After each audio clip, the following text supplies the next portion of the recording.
Good Thursday morning, everyone. Doug Farrar, editor of Touchdown Wire on the USA Today Sports Media Group, with Mark Schofield, our 5-tool guy, as always. Mark looking like he's about to do a 5-mile run. How's it going, man? I don't have 5 miles left in these legs, Doug. I mean, maybe 50 yards. Yeah. Well, it's week 4, so we have to, if we go to the gym, we have to condense our workout. Yeah. This morning's workout was literally like 30 minutes. Yep. Plus Thursday is shoulder day for me, and my shoulders are a mess, so it's a double shot of pain. Yeah, something like that. Speaking of, let's start with ordinarily we start with the Thursday night game on Thursday morning, but you may have heard, Mark, there's this Sunday night game, Buccaneers at Patriots. I heard something about that. I don't know if there's a storyline here, so I guess we can just riff. Yeah, I mean, there's not a lot to talk about with this one. No, soap opera sagas or anything like that. No revenge. No, the guy who has the biggest chip on his shoulder in NFL history, not out for blood, going back to where he came from for 20 years, and they didn't want him. And so let's start with this. There is a quarterback who's going to decide this game, and it ain't Tom Brady. It's Mac Jones. Nope. And I know you are a Patriots scholar. You've watched more Patriots tape than I have, but I was looking through Pro Football Focus's stats, and I saw one that made me go, oh, crap, I have to watch the tape. It was Mac Jones on passes of 20 or more air yards last Sunday. 1 of 11, 27 yards, no touchdowns, 1 interception against the Saints. And I went back, and you have to find the context. 5 of those 11 deep balls were on the Patriots' last drive when they were out of it, and he's just vomiting the ball up trying to do something. But all 5 of those were incompletions. And so I'm back to, okay, the deep incompletions that matter. What was going on? And it was like everything was wrong. I messaged you yesterday and I said, okay, I expected more separation than this. Not only from the receiver. Jonnu Smith looks like he's running in cement. Is he hurt? He's been dinged up a little bit. I mean, but yeah, across the board, separation has been hard to come by. Yeah, I wouldn't recommend that because I'm like Corey Davis, man. I got no hops. But it's not just. But I had flashbacks to 2019 where it's not the receivers who are not creating separation. They're not really dialing up beaters for Mac Jones. That's my interpretation. I watched only one game really heavily, and it was against the Saints. You've watched all of it. You tell me, am I wrong here? No, you're not wrong. I mean, but I think, and I wrote this last week, that there are problems beyond just Mac Jones. There's a problem with protection. The right tackle spot with Trent Brown being hurt has been a problem. That has created situations where Mac feels like he has to climb the pocket, and he climbs and invites more pressure. There have also, like you said, there have been instances where guys aren't open, or sometimes there are guys that are open downfield and he's not pulling the trigger. And you also wonder, look, with those 11 throws, and 5 of them came, on the last drive. The conversation the first 2 weeks in New England has been, he's not throwing the ball downfield. He's not attacking downfield. He's afraid to throw downfield. No, it's not true. But then you see them come out and try to be aggressive downfield. You see him try to force some stuff downfield. That's a problem. And now I want to go back to the first 2 deep incompletions came on 2nd and 3rd down, Patriots' first offensive drive. The 2nd and 3 from the New England 30-yard line. He's got Aguilar as the ISO receiver to not the ISO. They're 2x2 in motion. But he's the outside guy, and he's got Lattimore right on his ass, and they're trying to hit a boundary fade. Nelson Aguilar is not the guy you want outside on a 30-yard boundary fade with one of the better man cornerbacks in the league, because Lattimore is playing a lot better. So part of it to me is personnel.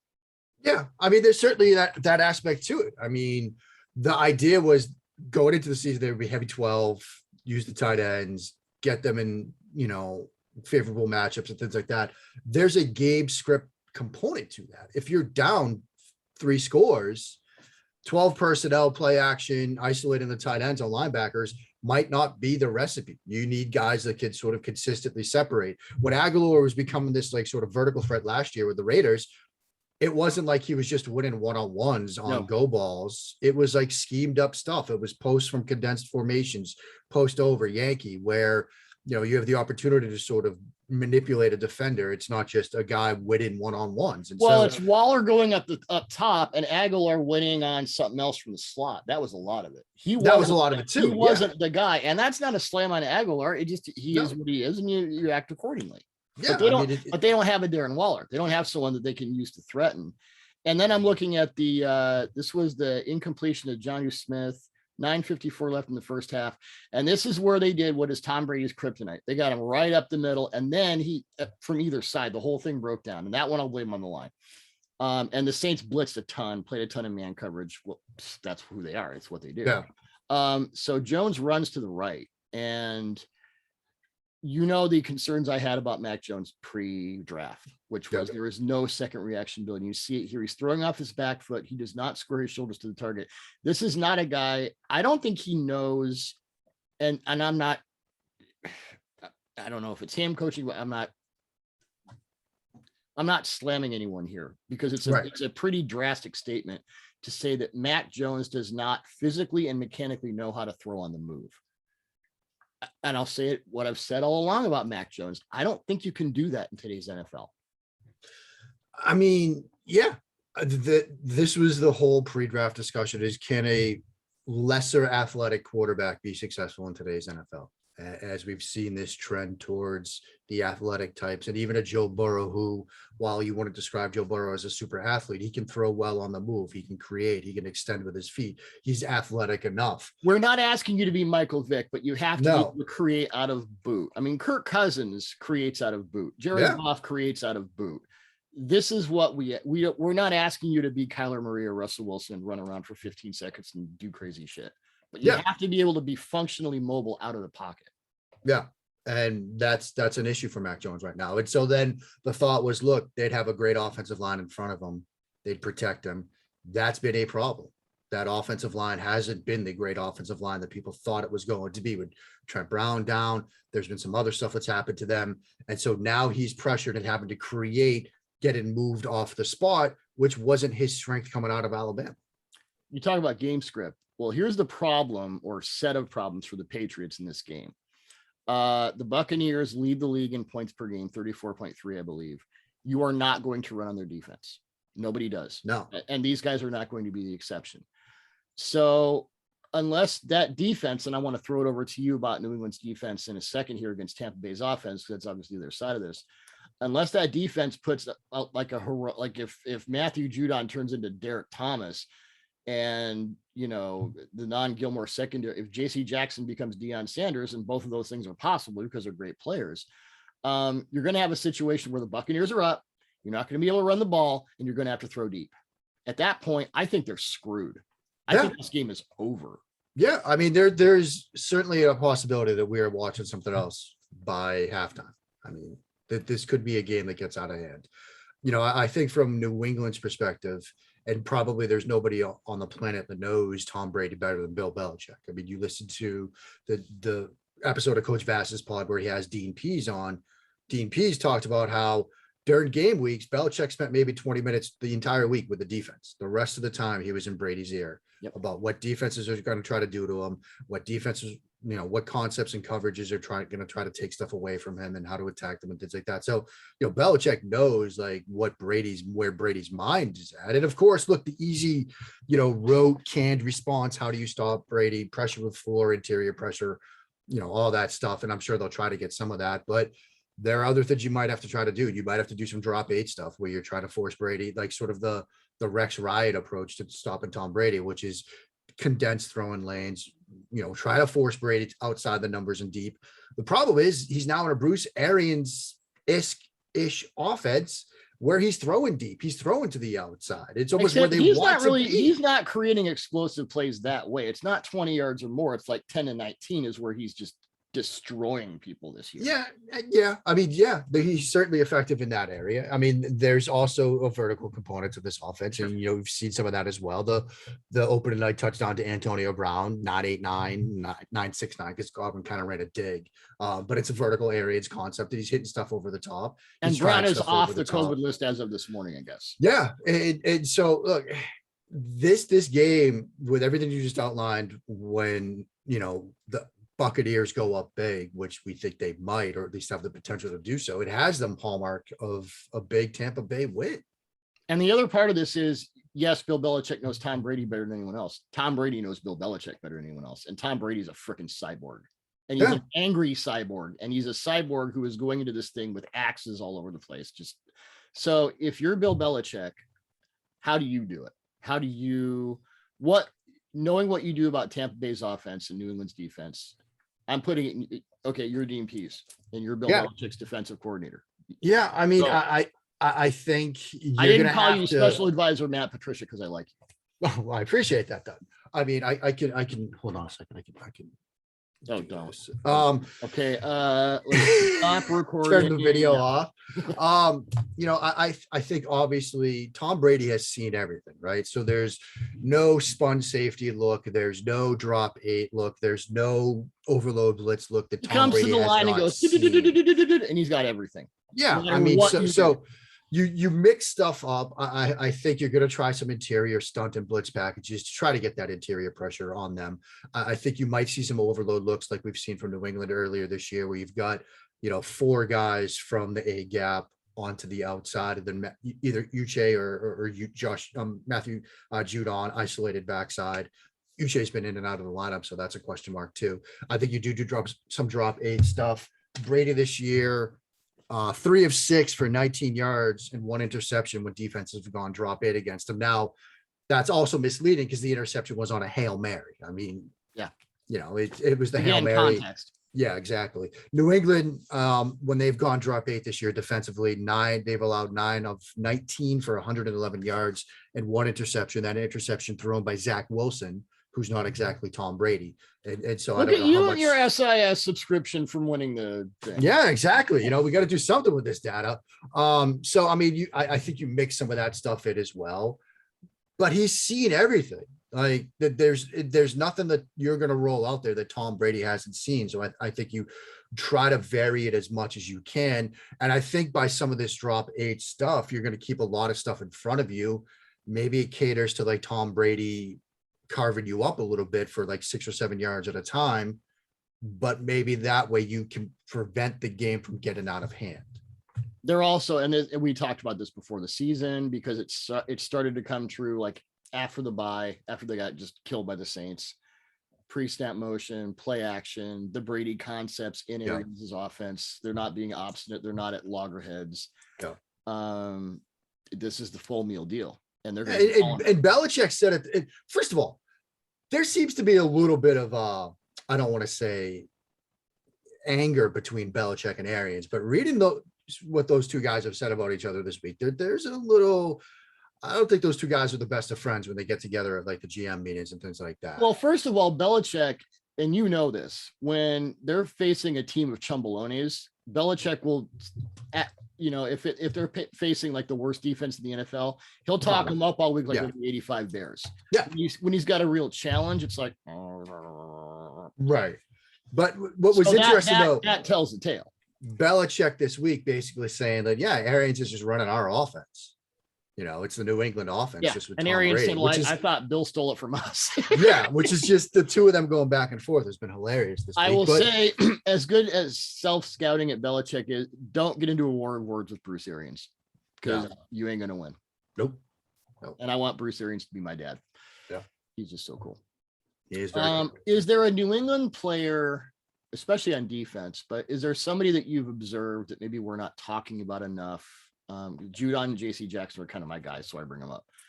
Someone who needs to really amplify his performance in this game for the Patriots to win, because I'm looking at this like the Patriots are going to need to pull out several rabbits out of their whatevers to make this happen. Yeah, I mean, a potential player there might be Juwan Bentley, the linebacker, who's played extremely well this year. He was thought of more as your 2-down thumper that's going to be off the field on 3rd downs. He's been better in coverage. He's great against the run, and he's a very good interior blitzer. And I think it's the ability against the run as well as his ability as an interior blitzer. If you watch the first Zach Wilson interception against New England, in week 2, it's Bentley The first of four, yeah. It's Bentley on the interior blitz that like influences that throw being high. So I think if there's sort of like an underrated secret superstar type player for New England's defense, it might be Bentley.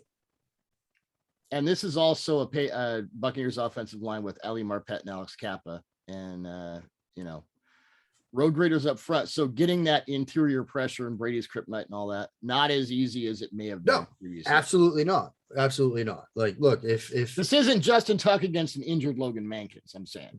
No, it's not. Or Brandon Graham kicked inside against Shaq Mason when I had been screaming all week that was my absolute nightmare scenario. Because Ali Marpet wakes up pissed off. He doesn't need incentive, and now he's got it. So there you go. So yeah, I kind of think the Buccaneers walk out of Gillette with a considerable win, and that's Belichick for the second straight season, and it's early in the second season, but with a very different quarterback, and your offense is punk without Tom Brady. Yeah. Best coach in football history, probably the smartest guy ever in football history if it wasn't Paul Brown or Bill Walsh, but that's kind of where we are. Yep. Jaguars at Bengals tonight. What is it you say about quarterbacks that progress is not linear?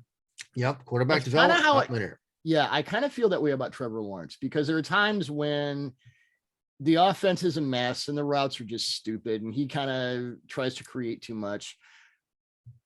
So there's that element of it, but it's been such a bad year for rookie quarterbacks. The thing I don't see with Lawrence is I don't see him just completely overwhelmed in a multi-down successive situation where you're thinking like, get him the hell out of there. He's not Andrew Luck in 2012, but he appears to be rising to the challenge in ways that are impressive. Considering what he has. If you want to take stock of Trevor Lawrence as a quarterback, watch Clemson on Saturdays because that offense right now. Well, Dabo did say if the players got paid, he was going to quit. It seems like he's quit because that offense is bad. And DJU is a very talented quarterback. Yes. He's a very talented quarterback. Well, maybe they should run him.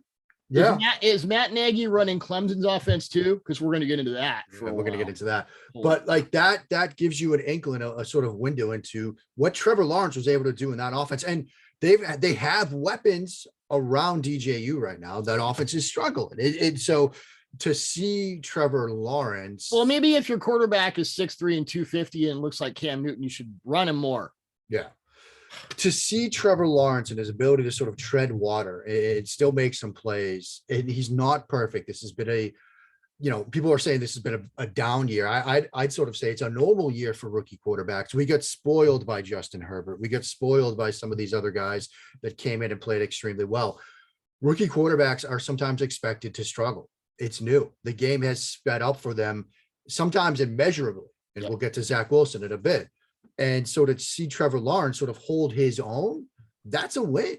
That's a big win. And I'm not worried about any of these rookie quarterbacks really, except for maybe how much longer Justin Fields has to be in Chicago under Matt Nagy. But I'm not worried about these guys. And I think they're going to be just fine. I'm just so pissed off. I'm going to be spitting fire in a second.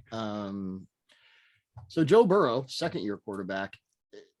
These are my notes. You're seeing Burrow operate in the pocket as you may have expected after his 2019 LSU season, which was the greatest I've ever seen it from a college quarterback.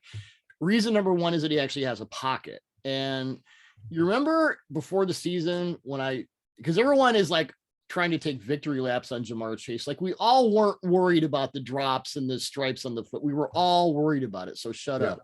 The one thing I was completely wrong about with Chase, just based on his college tape, there are contested catch guys and there are separators. And I didn't see him as a speed separator, but that 32-yard touchdown against the Steelers, where he used that subtle hand movement to gain separation at like the 5-yard line, just enough so it was an easy ball. And I'm like, okay, Doug, you're an idiot because there are different ways to separate. And I know this because I'm in Seattle and I've watched Doug Baldwin and Tyler Lockett and Bobby Ingram and Steve Largent and all those guys. But it's the So yeah, if you want to, hit me over the head with a hammer because I said that Jamar Chase had problems with drops in the preseason, okay. But what I will also say is that he has a command of the nuances and the subtleties of the position that you do not see from a lot of rookie receivers. So now you have Burrow and Chase. I think Chase was either the AFC offensive player or offensive rookie of the month. I think rookie of the month, yeah.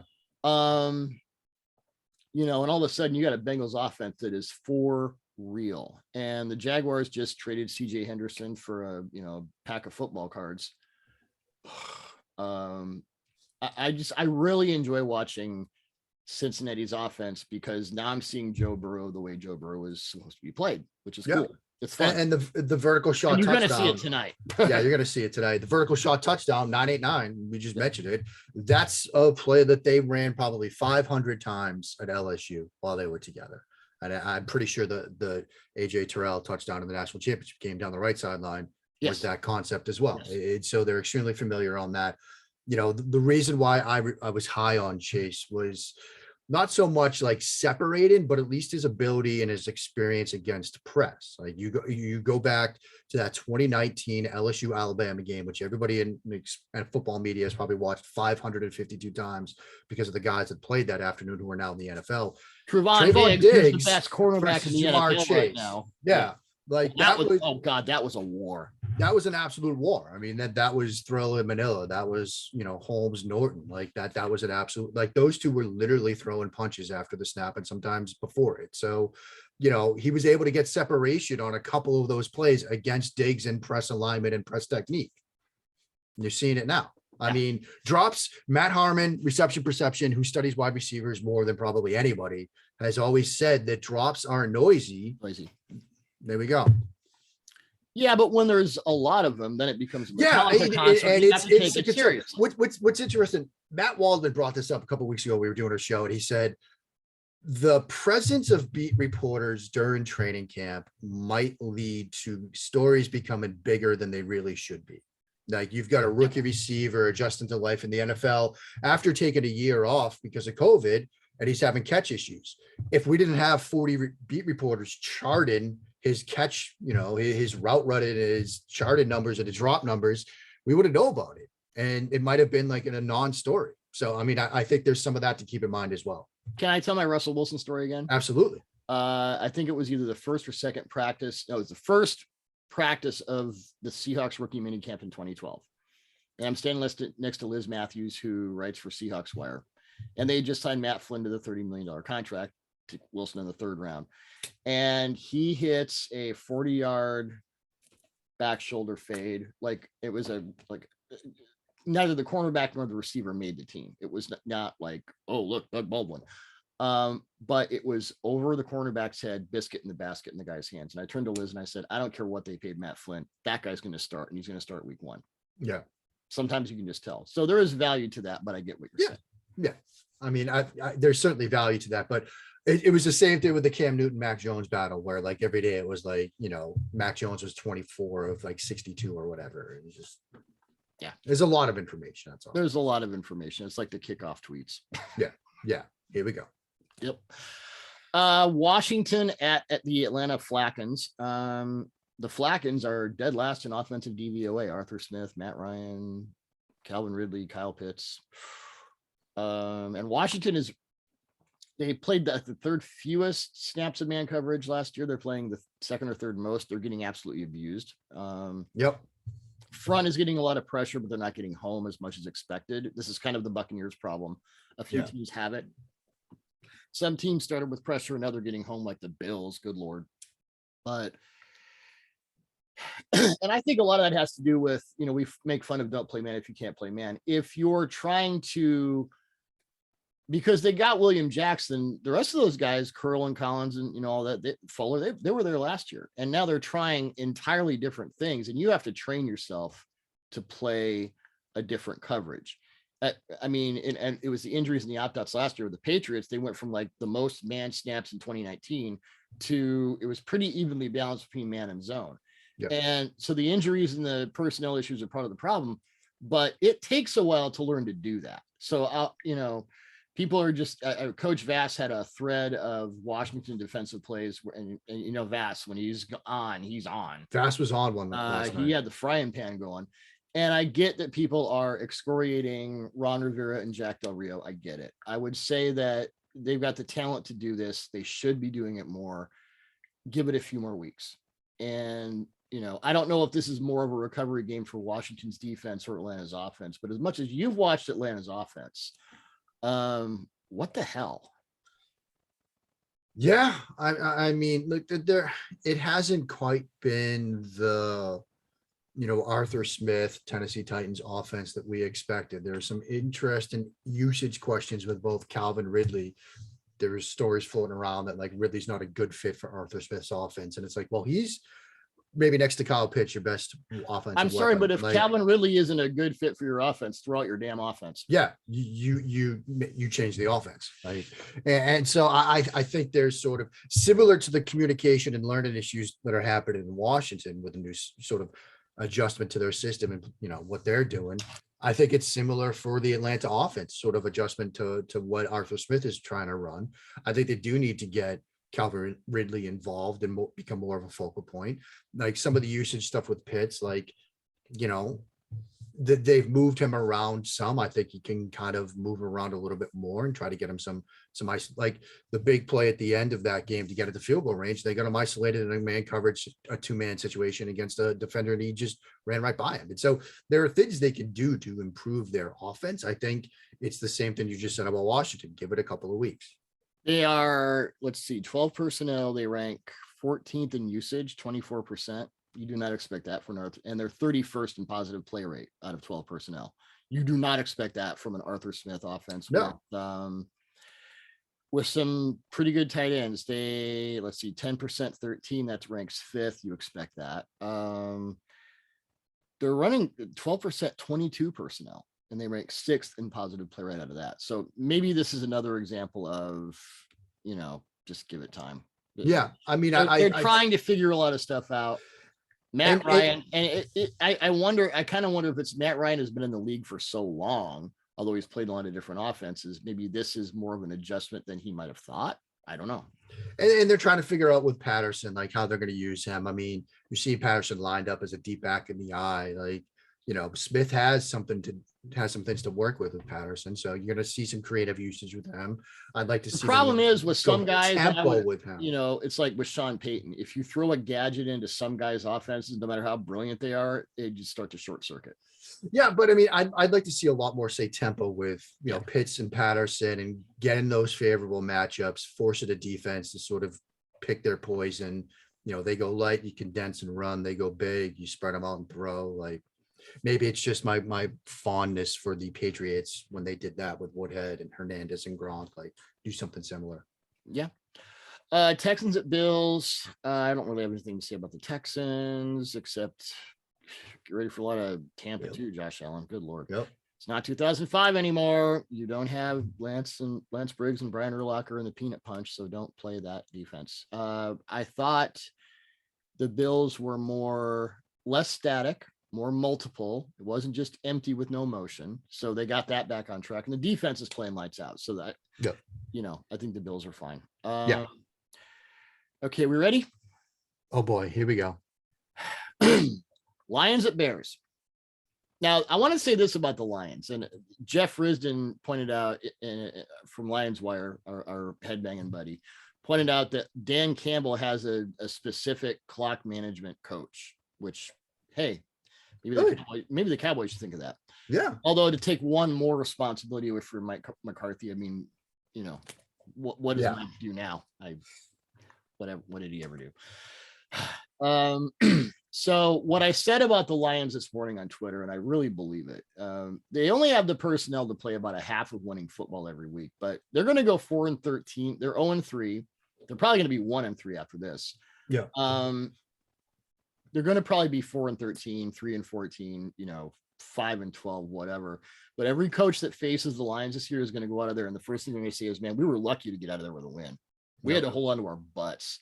they're really playing well for Dan Campbell and that staff. So that's I mean, it's that meme video, right? The high school football player, man, that first half, I thought they had us, I'm not going to lie. Thought they had us. That's what it's going to be like. They're going to be a very competitive 4-13 team. And I think Dan Campbell deserves a ton of credit for that. And now I'm going to shut up because you're going to turn to Justin Fields.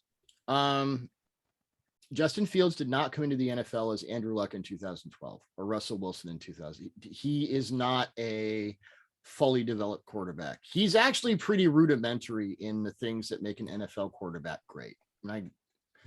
So when I'm not going to sit here and say this is all Matt Nagy's fault. I will say that when you had, I think this is the Orlovsky said it yesterday, and he and Rex Ryan were just going after, like, they sopranoed Matt Nagy. I put it in the article I wrote. It's now 150 days that you've had Fields in there since you drafted him. You have no plan for him at all. Now, as Orlovsky said, either this is intentional, you're trying to make him fail, or it's incompetence. And I go back to Hamlin's razor, never attribute to malevolence what can be explained by stupidity. Yep. I don't think Matt Nagy is smart enough to do this on purpose. I just think he's got one game plan. And if he has Peyton Manning or Michael Vick, if he's got Tom Brady or Randall Cunningham, it's the same goddamn thing. I want to start with the fact that they didn't use him as a runner. And Myles Garrett specifically, Myles Garrett had 4.5 sacks. They sacked Fields 9 times. Yeah. The Browns were very surprised that Fields wasn't used as a runner. This is what Garrett said. They didn't roll him out, bringing it up here. They didn't move him around. They didn't get him out of the pocket. They didn't roll him out. They didn't take advantage of his mobility. It made it easier for the defensive lineman to get home, to get him on the ground. We saw Garrett do it. Yeah. This is what Myles Garrett said to Mike Florio after the game. And yeah, he said after the game also, I just seeing how we were getting off the ball and how the games were working. The Browns had a great defensive game plan that would have worked against anyone. But the fact that Nagy didn't use Fields as a runner is incomprehensible to me, because as hard as Garrett and Clowney were going off the edge, I kept watching that offense. And I'm like, oh my God, if they run a simple RPO and he runs right, he's got like 40 yards of green this way or 20 yards of green that way.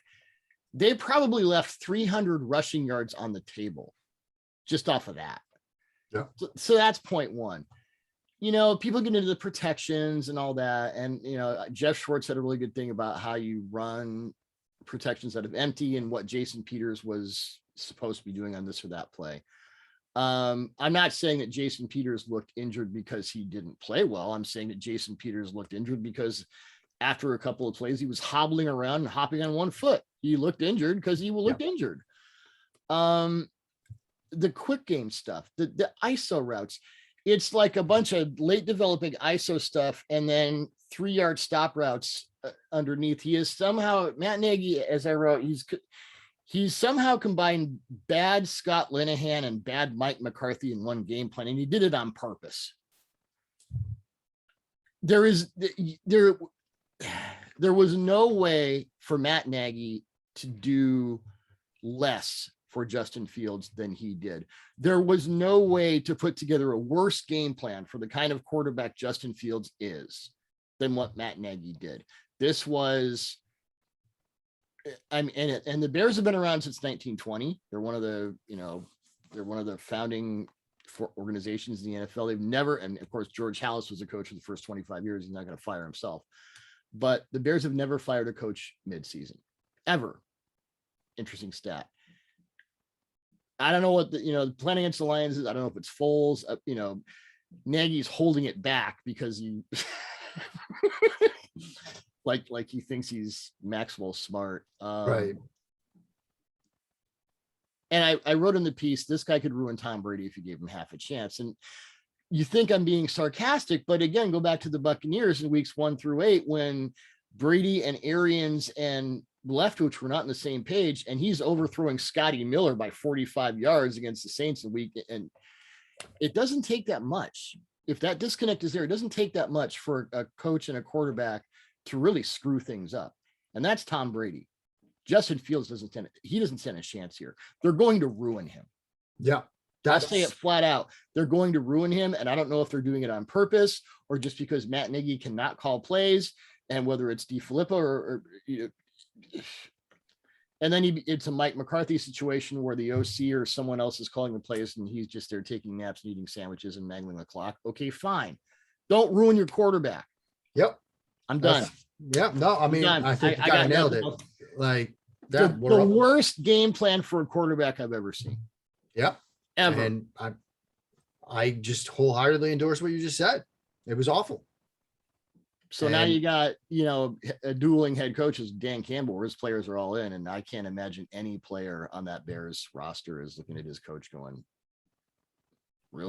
No, not at all. I mean, I think the Bears are the more talented team, but I'm hesitant to sort of say go all in on Chicago winning this game because one team has bought in and one team I don't think has.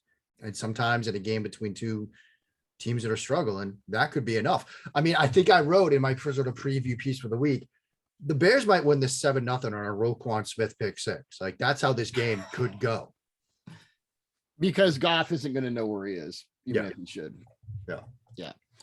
That's one thing the Lions have to figure out, but yeah. I think the Lions might boat race them by 30 points. Yeah, they could. I don't ever hope that a coach is fired, but people have families. It's very disruptive, but you have a job to do. If I turned in something I wrote in 5 minutes and said, this is my tape piece of the week, I imagine that Neil Coulon, our intrepid managing editor, would probably have a phone call to make. Yeah. Do your job. Do your job. Panthers at Cowboys. This might be the most interesting game of the week for me. And we've talked about Phil Snow's defense. I want to get into the offense and Joe Brady and Matt Rule. And I did a Charlotte radio spot this week, and we were me and the two hosts were talking about how college concepts in the NFL used to be pejorative, and now they're not. And we've known that on offense for a while, but going back to my conversation about Cody Alexander about match coverage, and Cody said eventually someone's going to come in, whether it's a Dave Aranda or whoever, and they're going to bring college defense, the Big 12 defense, into the NFL, and they're going to start to own it. And hey, Phil Snow's done that. Best defense in the league. What Joe Brady and Matt Rule, and I don't know if it's Brady, I don't know what the percentage is because Matt Rule has to coach the whole team. Yeah. Well, what they're doing with Sam Darnold is so cool. You will almost never see a play where he doesn't have either play action or pre-snap motion. Most of the times he has both. That's step one. Step two is play to play. They might go empty and then it's 2-back power and then it's empty again. And then it's 3-by-1. It's just bang, bang, bang, bang, bang. Very Belichick. We are going to game plan for the game and for the drive and for the situation. Which sadly Belichick doesn't seem to be doing that right now, but so I think this is the most schematically diverse team in the NFL. Sam Darnold has 3 rushing touchdowns. Leads the league. Perfectly blocked zone read touchdown last week. And I love watching this team, Rule and Snow and Brady in week 2 or year 2. They're just killing on both sides of the ball. So Cowboys defense is man heavy with multiple fronts, great secondary play. And, Dan Quinn comes from the Pete Carroll tree. So you think Dan's always been pretty aggressive with his fronts as far as front multiplicity. And, Parsons and Osa's playing really well. Yep. So it's a lot of front movement. And that's a common thing with Dan. I was talking to Michael Bennett about Dan years ago when Dan was a defensive coordinator there. And, Bennett was like, that's the first guy who really got me in every gap where I needed to be. So, and then Trevon Diggs, who is, that second year out of Mike Nolan's clutches. So we know how great Dallas's offense is. So this to me is just that's going to be appointment viewing. We're all talking about Buccaneers, Patriots.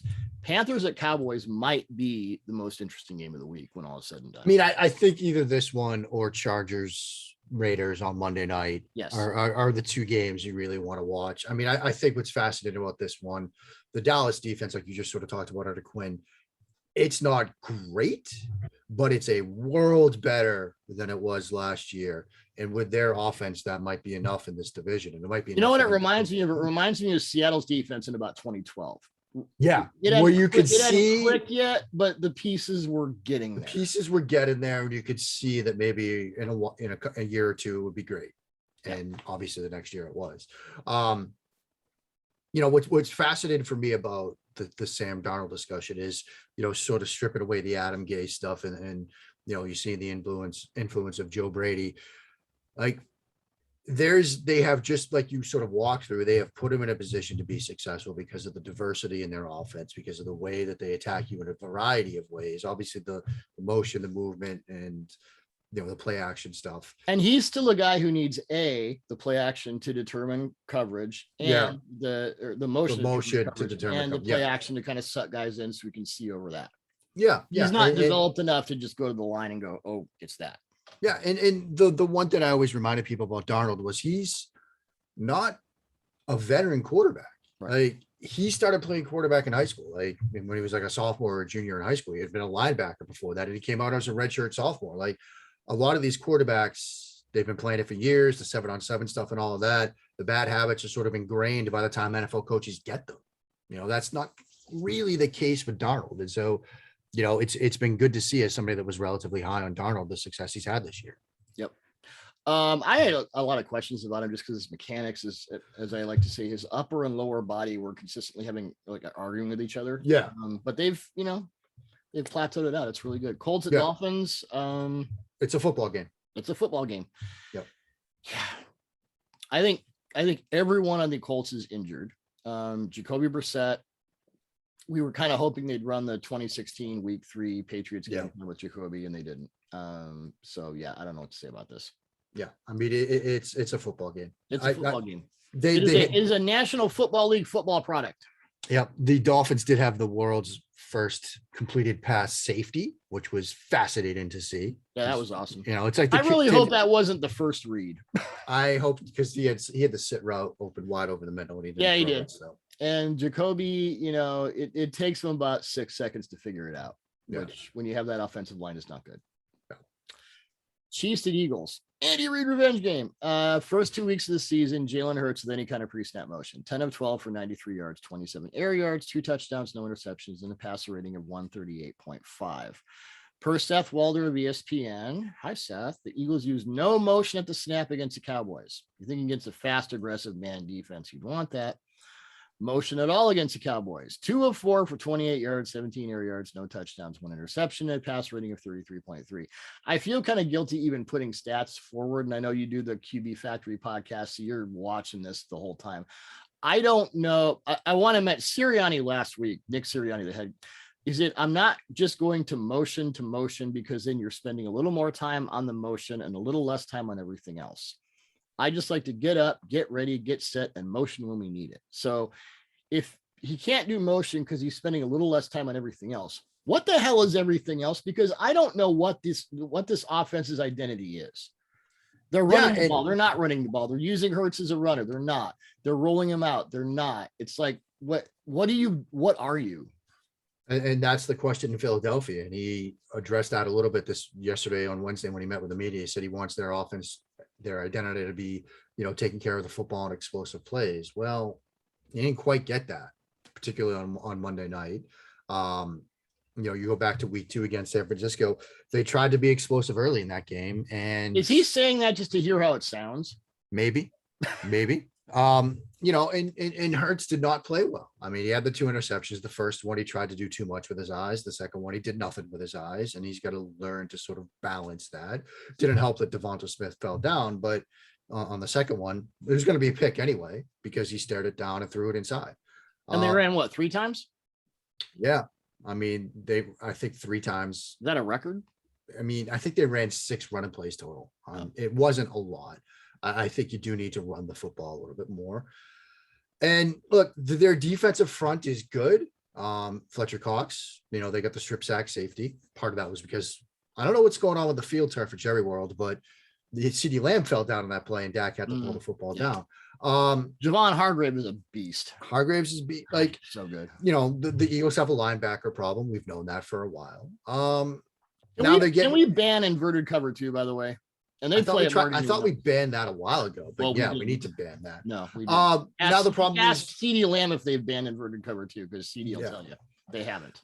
Now the problem is you get an angry, team. It's coming off 2 brutal losses, and they're rallying around a head coach that just got released from the hospital a couple of days ago. And so this is the start of a brutal stretch for the Eagles because, they get this game and the rest of their schedule is just, they get the Panthers after that, the Buccaneers, the Raiders, the Lions, and the Chargers. Oof. That's their schedule over the next couple of weeks. The Lions are the easiest team there. And Lions are one of the toughest outs in the league now. And it doesn't get better after that because then you get the Broncos, the Saints, you get the Giants, you get the Jets, then Washington, Giants, Washington, Dallas. Good Lord. That's a very tough schedule. I'm looking at DVOA, like the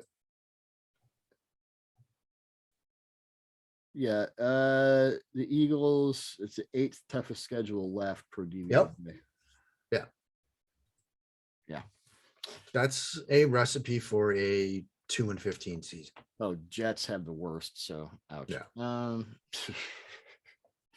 The thing with Mahomes, and I was lucky enough to watch tape with Travis Kelce this a couple days ago, and he gave me like the under the hood of the whole passing game concepts. It was so cool. There's one thing, Odafe Oweh did this in the loss to the Ravens, and Kazir White, Chargers linebacker, did this in the loss to the Chargers, where you're the linebacker, you bump Kelce off the line, but you don't then follow him up. You bump him off the line to remove him as a blocker, and then you immediately blitz Mahomes. And Oweh got an interception out of that from the defensive back, and Kazir White got a sack. Let's see. Kelce told me that's what's called a butch technique. He's been seeing it a lot of the last few years. The Patriots and Titans are really good at it. Now the Eagles present a good recovery defense, but the Chiefs, and it's a new offensive line. It's new concepts. I think they're demolishing people in the run game, but that's not really who they are. Right. I think there are some holes in pass pro. And I think going back to last year's Super Bowl, it's like, it's like the pocket passing game is the plane and the crazy stuff is the black box. Right now, the whole offense is a black box. There's a lot of randomness to that passing game right now. Now, again, the Eagles secondary, hey, they provide a good way to figure it out, but I am not quite sure about the Chiefs offense right now. And as I made a note when I was putting stuff down for Raiders Chargers, and you would have thought I was crazy if anyone who said this before the season, would you be surprised if any of the 4 teams in the AFC West won that division? No, at this point, no. I wouldn't. No, Chiefs, Broncos, Raiders, Chargers, they're all hitting their weight. Yeah, and we kind of thought about this division going in, right? Like, obviously things needed to click at the quarterback position for Denver, but we liked their roster around the quarterback position. Everybody always was high on the Chargers. It seems like that's what we do in the media, but you see Justin Herbert, the season he had last year, there was reason to be excited. The Chiefs are the Chiefs. And, there might have been some questions about the Raiders, their defense, were they going to be good enough? But they've seemed to have clicked, and Carr seems to be extremely comfortable now in Gruden's offense. And so, it wouldn't surprise me any of those 4 teams winning this division. Mahomes' 2 picks. There was an interception late into triple coverage, pressure out of the pocket, and then he got cute on the no-look pass, and Marcus Kemp couldn't handle it. And Asante Samuel Jr. Intercepted. Defensive player of the month. Just love him. No. The timing seems off in the passing game, and I don't. Do I think it's a season-long thing? No. Do I think their line will come together? And I think they'll be fine. And I don't know that the Eagles present a credible threat, but as we get into later weeks, it's something to watch. Yeah. Browns at Vikings. First 2 weeks with the Browns, I saw a lot of communication issues in the back 7, and that's to be expected. You got, Greg Newsome and JOK as draft picks. You got John Johnson and Troy Hill coming in as free agents. So a lot going on. You're trying to get Delpit back on the field. But it wasn't just that Matt Nagy was several garbage fires crashing into each other and falling off a cliff. It was how well the Browns did two things. And I know you did a whole piece on JOK, so I know you saw it. They were spinning coverage late, and they were blitzing from some really like timed blitzes and delayed blitzes. Yeah. Where they were kind of showing coverage and then they'd come up and blitz, kind of a reverse mug. And really, really nice work. You can kind of see, with so many guys who can play so many multiple positions, you start to see what that Browns defense might look like. And, tell me about JOK, what you determined from that piece, and just, how, because here comes Kirk Cousins fresh off the Seahawks ball crap cover 3. It's not going to be as easy for Kirk this time around. No, but Cousins has been playing extremely well. He really has. It's been lost in their 0-2 start, but he's playing extremely well right now. Well, he's watching tape with Mike Zimmer finally. So I guess. Yeah. Hey, imagine that. The thing with JOK, and there were people that might have been higher on him than me, but I don't know if anybody was higher on him to Cleveland as somebody that mocked him to the Browns at pick 26 and probably every single mock draft, and took some ridicule for that. But you just saw the vision. And they got him in the second round. They got him in the second round, which is fantastic. They got Newsome in the first, which is fantastic. And these are reasons why I was high on the Browns coming into the season, because of what they did on the defensive side of the football. And you can see when we talk about like the positionless defender, the Isaiah Simmonses of the world, what made JOK intriguing to me as a prospect was you could see him as that sort of stack off ball linebacker stopping the run, which we know deep down NFL defensive coordinators still love, even though this is an era of pass and being king.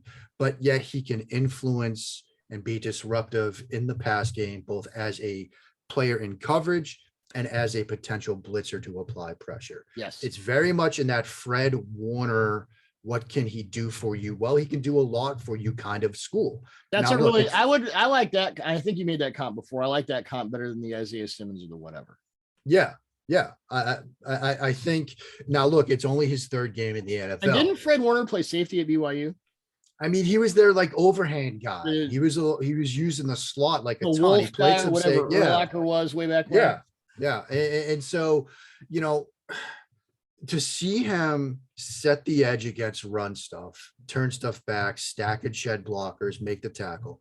To see him on some of those delayed blitz concepts, those read blitzes where you're mugging with two linebackers. If they slide the protection to you, you drop. If they slide it away from you, you're the guy that goes. To see him read throwing lanes, read Justin Fields' eyes and get back under throws, to see him rake and be disruptive at the catch point. It was a veteran type of game. It was a Fred Warner type of game in his third game. Now, it won't always be this easy, but when you put him in the middle of that defense with everything else around, that's pretty impressive what they can become. Yeah.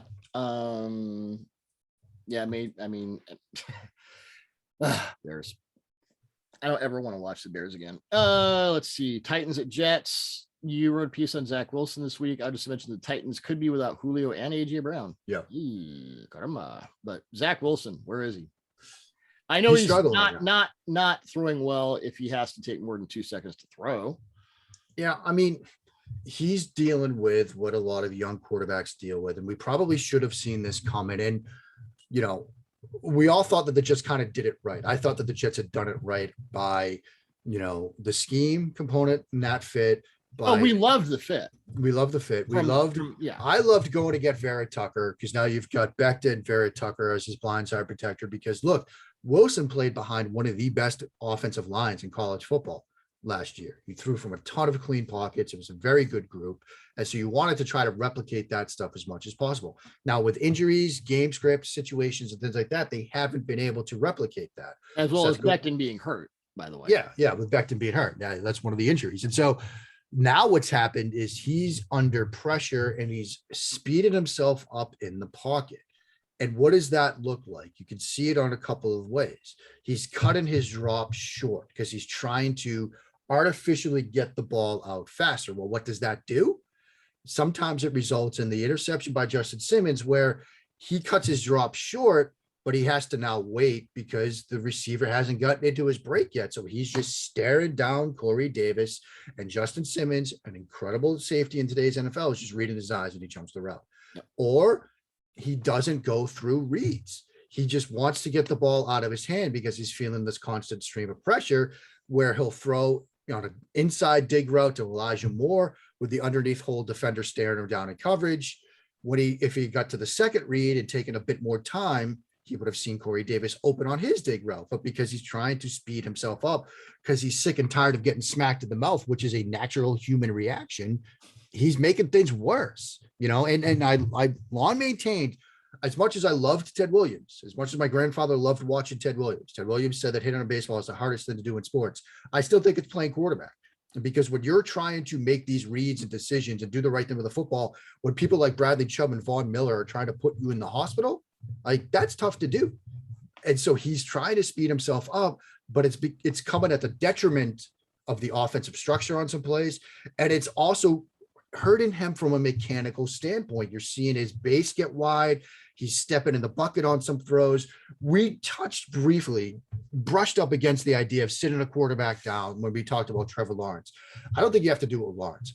I don't think we're there yet with Wilson, but we might want to keep an eye on that, because you drafted Zach Wilson to be your quarterback for the next 10, 15 years. If he's starting to develop some bad habits as a result of an inability to protect him, you have to keep an eye on that. And one last thing I'll mention, Duke Manyweather. We love Duke. Yes. He almost never calls out offensive linemen, but he had some thoughts about their right guard this week, basically saying that he is hurting their quarterback. And so when Duke calls out an offensive lineman, you take notice of that. Yeah, you do. Yeah.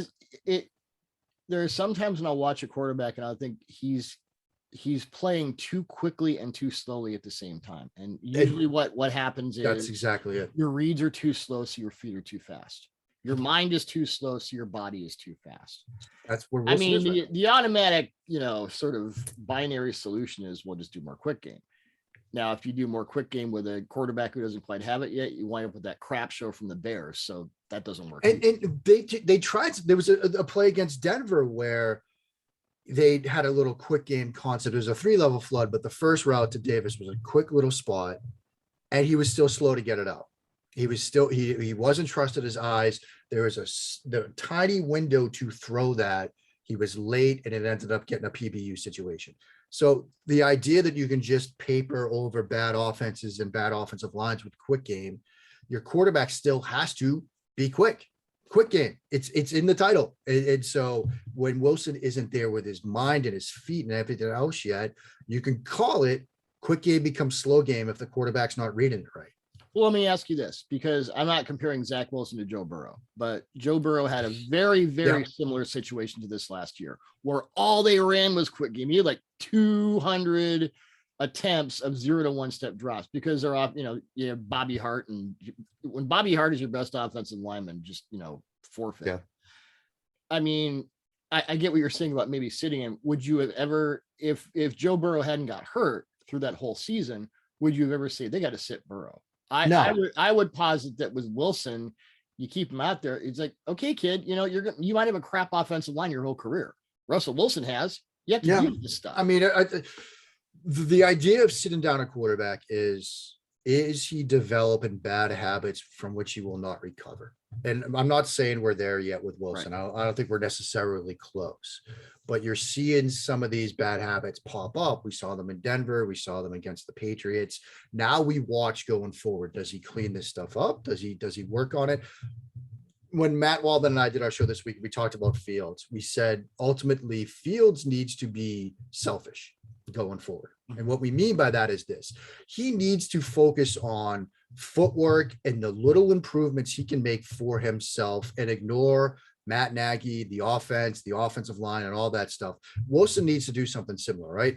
Focus on improving yourself on every single opportunity you get to read a defense and throw the football. Like, work on your footwork, keep it as solid as you can, work on reads, work on progressions, try to speed up your mind. This was going to be a multi-year process for the Jets, but one of the best things that Wilson can do now to make that multi-year process pay off is to be, in a sense, selfish and focus on improving his craft.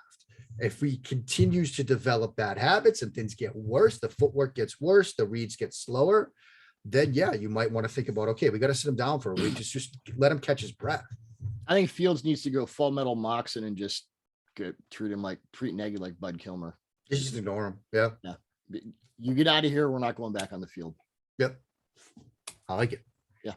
Let's see. Oh God. Seahawks at 49ers.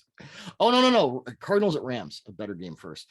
Yep. I don't know if it was Collinsworth on the broadcast. Somebody said, and it was like, oh God, that's such a perfect thing. Basically Matthew Stafford has weaponized Sean McVay's offense. Yeah. That's perfect. And we might as well talk about Cooper Kupp's ridiculous separation stats every week. This is from the great Jordan Rodriguez of The Athletic. Cooper Kupp is the NFC Player of the Month for September with a league-leading 25 catches for 367 yards and 5 touchdowns. Kupp is also averaging 14.7 yards per catch and 4 yards of separation per catch per next-gen stats, as well as 7.3 yak per catch. 4 yards of separation per catch. Not on his big plays and then 1 yard per catch. Yeah. And the thing about the McVay Stafford, I know Stafford was on the Manning cast, which is required viewing every week. And he was talking about, I think it was Peyton. It may have been Eli who asked him, like, did Sean bring in some concepts that you liked? And Stafford, because it's mostly me learning McVay's offense, but it's about the same rate of 11 personnel, very high, but they're not running nearly as much play action as they do with Jared Goff, primarily because they're in empty so much. Stafford out of empty this season, 10 of 14 for 129 yards, 61 air yards, and a touchdown. So it's like, what McVay said from the start, I can run everything with this guy. Well, they are running everything. And it's become that. It's kind of like the third level. They had the first 2 levels with Goff, such as it was. And now it's like, we're popping the roof off this thing. And, good luck figuring it out. They ran. I'll say it again. It's very Chiefs. It's very Andy Reid, the West Coast with the vertical component. A lot of empty, a lot of different personnel packages, a lot of making it look like run. And it's very Chiefs. I know McVay studies everything, and I'm sure he studied this. If I got Stafford now, maybe I can run some of this stuff. Maybe it could get really fun. Yeah. And Seth Galita pointed out they ran 3 play action plays against the Buccaneers. Yeah, because he doesn't need it. Stafford's never liked it. He's never liked it. And Seth wrote that McVay could just call plays. He doesn't have to, and this is how Seth put it, double as a QB puppeteer. Yes. They don't have to prop a quarterback up with eye candy, play action, motion, condensed formations, all the stuff that had us excited about Sean McVay when it first started, right? It's all this different stuff. It looks new. It looks different. They don't have to do that. They could go empty. Like, they went a bunch of 4x1 stuff out of empty last week, and they're running like quarters beaters out of a quad set, which is just mean. Again, it's Chiefs. Yeah. And yeah, I think that's an apt comparison. McVay has a new toy. He loves it, but I think bigger than that, he trusted implicitly. Yes. Like, he had no level of trust in Jared Goff, so he had to prop him up. Why should he? Yeah. He trusts Matthew Stafford implicitly after just 3 games. That said, not an automatic out for the Rams. Cardinals are much better on defense. Byron Murphy has established himself. I think he gave up 10 touchdowns in his first season, 1 in his second, and now he's just balling out. The multiplicity on defense isn't killing them as it did last season, and the staticness on offense is also not. Cardinals have run the most 10 personnel in the league this season. No surprise there, but they're killing it in 11, and they're running 13, and it's working. And Kyler Murray might be the NFL's best deep passer right now. Now, some of that is guys like Rondale Moore being 30 yards open because of the scramble drills, but a lot of it's also structure and sequence. So, when we talk about, we're going to get to Raiders, Chargers, Cardinals, Rams, that's another one that's like, this is going to be fun. Yeah. I mean, that's, that Cowboys Panthers game, Cardinals, Rams is in that as well. I mean, you've got 2 3-0 teams, and that NFC. I mean, West honestly, I'm going to say it again. Buccaneers Pats might be a snooze fest by the half. So no, this one's going to be fun. Any thoughts on Murray from you? Quarterback. He's been very impressive to me. And, I've already had some crow. I'll have some more here again. Like, I didn't have him in my top 15 coming into this year. Oh, that's right. But what's been impressive to me, we know the splash plays, right? but the nuanced stuff from the pocket with anticipation, with subtle pocket movement, similar to what we saw from Lamar against Detroit, right? Where you could see it, sometimes you could see it on film, like those moments where these athletic quarterbacks, there's that flash of pressure and they start to bail, right? They're like, I'm going to spin out of this. I'm going to bail the pocket. And then they stop and they climb and then they make a throw. Like, I love to see that because it's that, like, these splash plays and the athleticism, they're great now. At some point, you're going to be 38, you're going to be 37, you're going to have to like click and climb in the pocket. That's how they last in this You're going to be league. 32 and it's going to, that's. Yeah. And so to see that sort of growth and development and refinement from Kyler Murray, that's been my favorite part of his game to watch this year. Kyler Murray from the pocket this year, 71 of 88, 878 yards, 425 air yards, 4 touchdowns, 3 interceptions, 3 sacks. I mean, it's not so it's blow big, you out of the water. It's big. It's big plays and it's Yeah. a big play thing and it's a mixed bag with efficiency. Yeah. Let's see. Outside the pocket, I bet his numbers are just going to blow my computer up. In pocket, no. Yeah, I know this is always fascinating listening. I'm very right. As we Google things. Yeah, it's less explosive plays outside the pocket and more efficient. So it's just an interesting construct. But I think the overall point with the Cardinals for me after 3 weeks is their multiplicity on defense is not killing them like it did last year, and their multiplicity on offense has come back. So that article you were going to write last week and the article I wrote a couple of years ago, Cliff has figured it out and then he didn't. I wouldn't say push it yet, but put it in the inbox. Yeah, I think that's right. We might be there. Yep. Okay, Seahawks at 49ers. I have issues here. Jimmy Garoppolo against cover 3 this season, 12 of 16 for 158 yards, 89 air yards, no touchdowns, no picks, 3 sacks, passer rating of 105.7. We might as well assume that the Niners are going to get a lot of that because Pete Carroll has decided that he has the Legion of Boom on the field, whether he does or not. He said this week after several defensive players questioned what the plans were following Kirk Cousins ripping that defense apart. I don't know what the mathematics are talking about, where there's a distance off the ball, depending on what the down and distance is. Word salad, word salad, word salad. This year, the Seahawks have played cover 3 on 35 passing attempts. They've allowed 27 completions for 337 yards, 2 touchdowns, both allowed against the Vikings, no interceptions. They played a lot of cover 3 in the first 2 weeks, and it was like the tripwire was just about by your foot, and then it went off. And I'm not saying, because Jimmy Garoppolo is still going to miss stuff all over. He is. It's like Goff. He is who he is. I don't see it being imperative from the Seahawks to change what they're doing on defense. And there's a phrase you're going to hear from me on the podcast, and if you read my stuff, you're going to get sick of it. It's called tying pressure to coverage.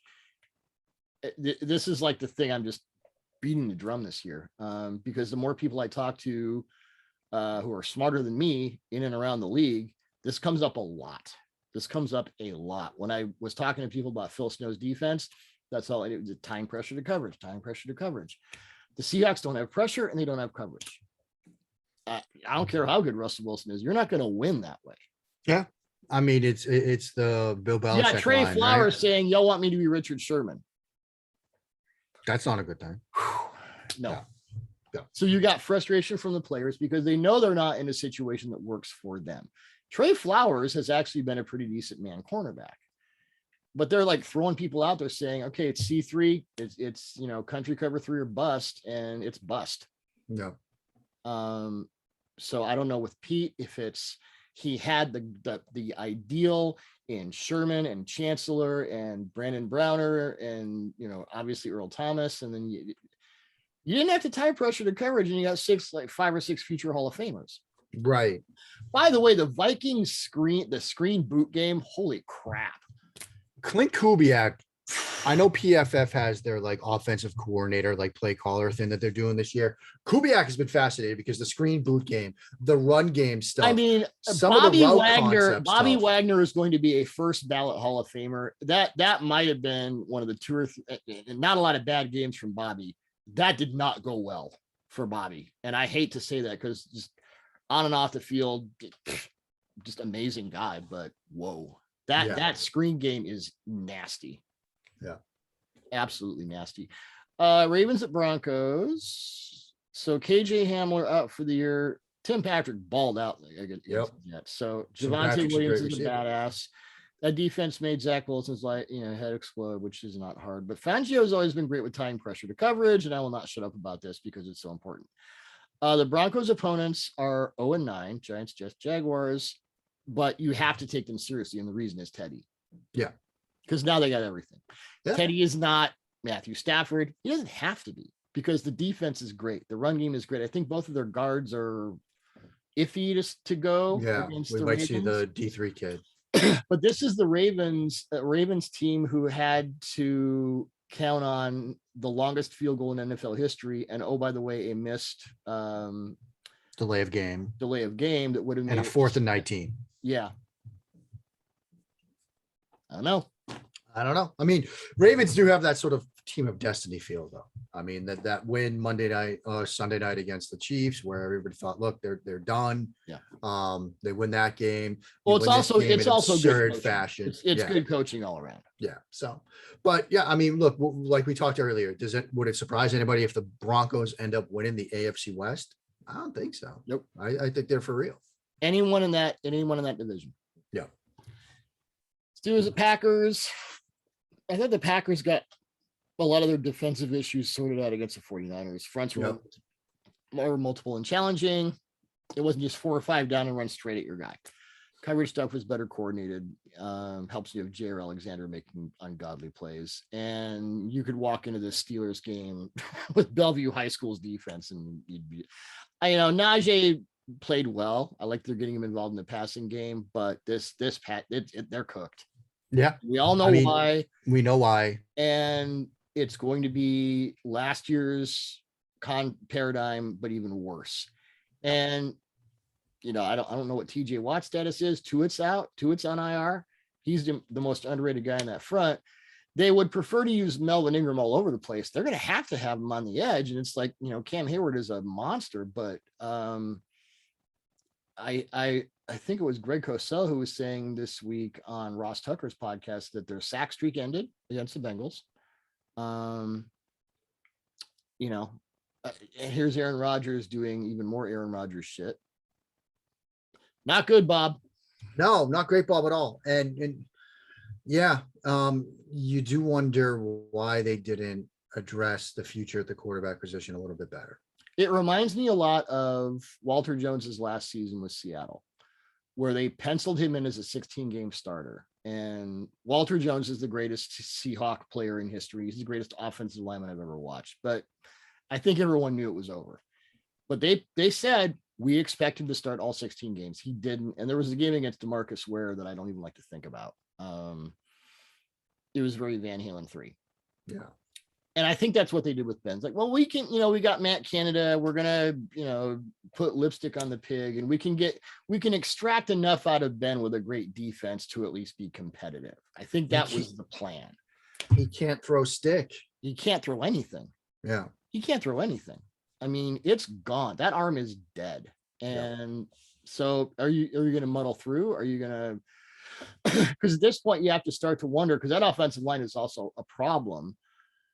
Not that it's Mike Tomlin's responsibility to think about Roethlisberger's life after football. And Roethlisberger's always been pretty reckless with his body. But at this point, it's just a pile up. It's bad. Ouch. Raiders at Chargers. Derek Carr has more touchdowns against man coverage, 5, than any other quarterback. Gruden's scheming it up, I think, better than he ever has. Verts out of heavy personnel.